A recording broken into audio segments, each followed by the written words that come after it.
Una decisión de 9-0 de la Corte Suprema casi nunca ocurre. Y cuando ocurre, no es porque el asunto sea simple, es porque algo se ha desviado tanto que incluso la Corte más dividida de la historia moderna de Estados Unidos se siente obligada a hablar con una sola voz. Esta semana, eso es exactamente lo que sucedió. Los 9 jueces, originalistas, textualistas, pragmáticos, liberales y conservadores, dejaron de lado la ideología y emitieron un fallo unánime que transformará radicalmente el derecho constitucional, la responsabilidad policial y el significado real de la Cuarta Enmienda en todo Estados Unidos. En una época donde las decisiones de 5-4 dominan los titulares y las opiniones disidentes se leen como manifiestos políticos, un fallo de 9-0 envía un mensaje muy diferente. Nos dice que la Corte cree que la ley se desvió demasiado, de forma demasiado peligrosa y durante demasiado tiempo. Si aún no se ha suscrito, espero que lo haga ahora, porque lo que la Corte Suprema acaba de hacer silenciosamente elimina un vacío legal que protegió acciones gubernamentales cuestionables durante décadas. Una laguna legal tan poderosa que no solo afectó los resultados, determinó si existía justicia basándose únicamente en la geografía. Este fallo marca la muerte oficial de lo que los tribunales llamaron la doctrina del momento de amenaza, y fue necesaria la trágica muerte de un joven llamado Ashton Barnes para obligar finalmente a la más alta corte del país a intervenir. Durante años, algo profundamente perturbador ocurría tras bambalinas en los tribunales federales de Estados Unidos. La mayoría de la gente no lo notaba porque no era ruidoso, no era teatro político, era técnico, procesal, enterrado en opiniones de apelación que nunca aparecen en los noticieros de la noche. Pero sus consecuencias cambiaron la vida. Imaginen 2 encuentros policiales idénticos, los mismos hechos, las mismas decisiones, el mismo uso de la fuerza, el mismo resultado. Uno ocurre en California, el otro en Texas. Antes de este fallo, el análisis constitucional de esos 2 encuentros podía ser completamente diferente. No porque la Constitución cambiara, sino porque lo hizo el tribunal. Antes de este fallo, sus derechos constitucionales podían vivir o morir dependiendo enteramente de qué tribunal federal de circuito escuchara su caso.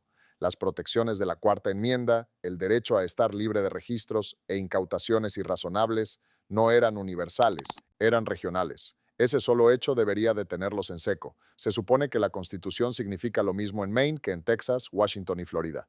La igualdad de protección ante la ley no depende de un código postal, un tribunal, ni de qué jueces de apelación presiden la región. Pero eso es exactamente lo que sucedía en la mayor parte del país.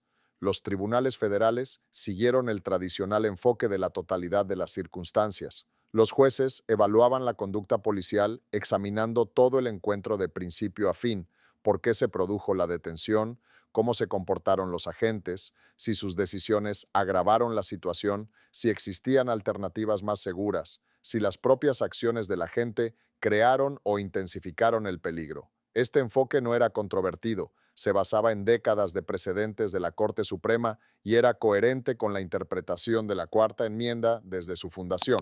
Pero en un puñado de circuitos poderosos e influyentes, los tribunales quinto, segundo, cuarto y octavo adoptaron una norma radicalmente diferente, una norma tan limitada que rozaba lo absurdo.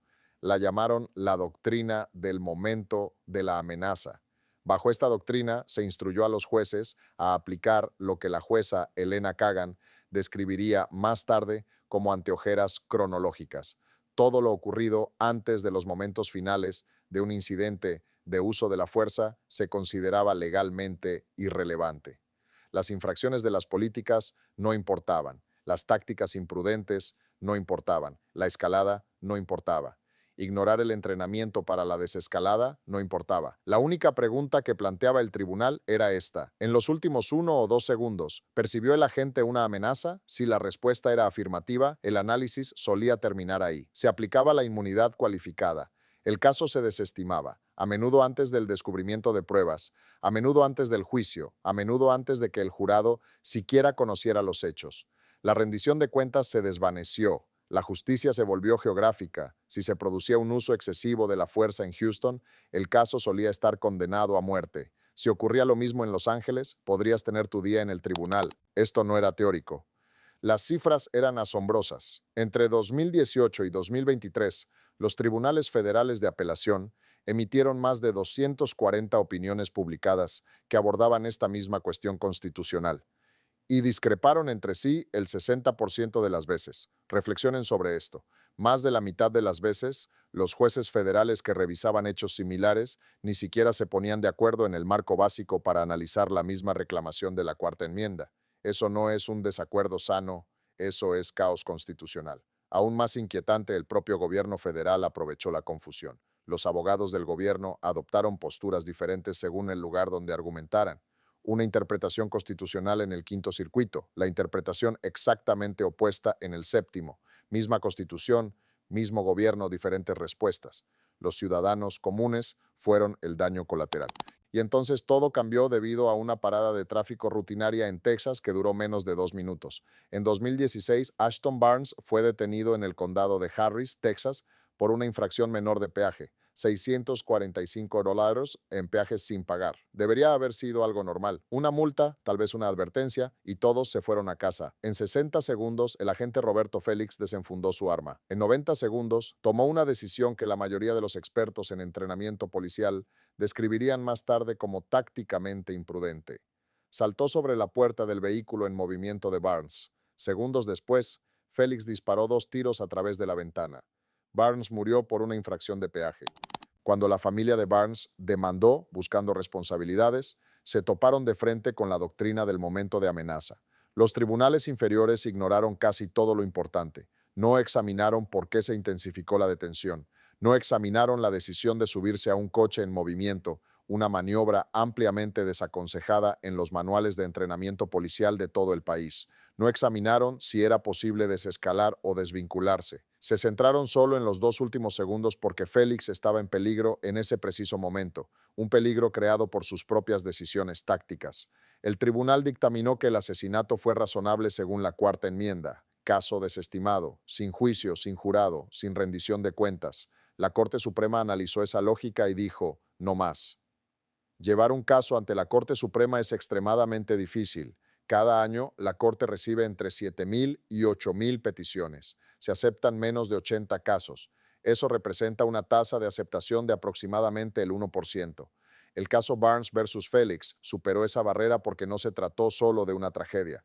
Expuso una fractura constitucional a nivel nacional. Circuito por circuito, los estándares eran inconsistentes. Los derechos fundamentales se aplicaban de manera desigual y el derecho en cuestión no era desconocido. Se trataba de la Cuarta Enmienda, una de las protecciones más fundamentales contra la extralimitación del gobierno.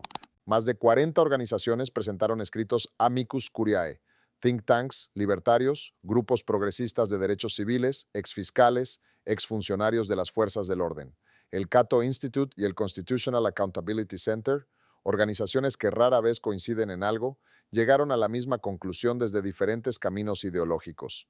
La doctrina del momento de amenaza era constitucionalmente indefendible. En los argumentos orales, el escepticismo del tribunal fue inmediato y bipartidista. La jueza Kagan formuló la pregunta que destrozó la postura del gobierno.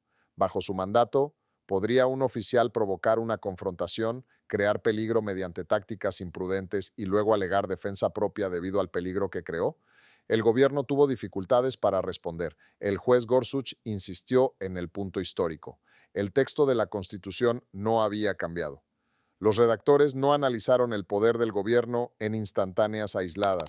¿Por qué deberían hacerlo los tribunales modernos? Entonces llegó la decisión, 15 de mayo de 2025, votación 9-0. La jueza Kagan escribió a favor de un tribunal unánime. Un tribunal no puede evaluar la totalidad de las circunstancias, escribió, si se ha puesto ante ojeras cronológicas. La metáfora era devastadoramente simple. No se puede explicar una película viendo su último fotograma.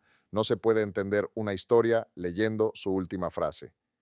De ahora en adelante, los tribunales deben examinarlo todo, la secuencia completa de decisiones de principio a fin. Los agentes son responsables no solo de la fuerza que emplean, sino también de cómo y por qué llegaron a ese momento. Este fallo no elimina la inmunidad cualificada, pero dificulta considerablemente su uso como arma. Los manuales de entrenamiento policial ya se están reescribiendo. La desescalada ya no es solo una buena práctica, es un requisito constitucional. La escalada imprudente ahora es un riesgo legal. Las ciudades están reabriendo casos, las aseguradoras están reevaluando la exposición. Y quizás lo más notable de todo es que no hubo disensos, evasivas, distanciamiento, ni opiniones separadas que cuestionaran el marco. Todos los jueces firmaron plenamente. Es la sentencia del tribunal, esto no es debatible. Ha muerto la defensa contra amenazas. La verdadera pregunta ahora es si los tribunales inferiores honrarán el espíritu de esta sentencia o intentarán neutralizarla discretamente mediante una aplicación estricta, porque la Corte Suprema ha dejado algo inequívocamente claro. El contexto importa, la historia importa, y los derechos constitucionales no empiezan en los últimos 2 segundos.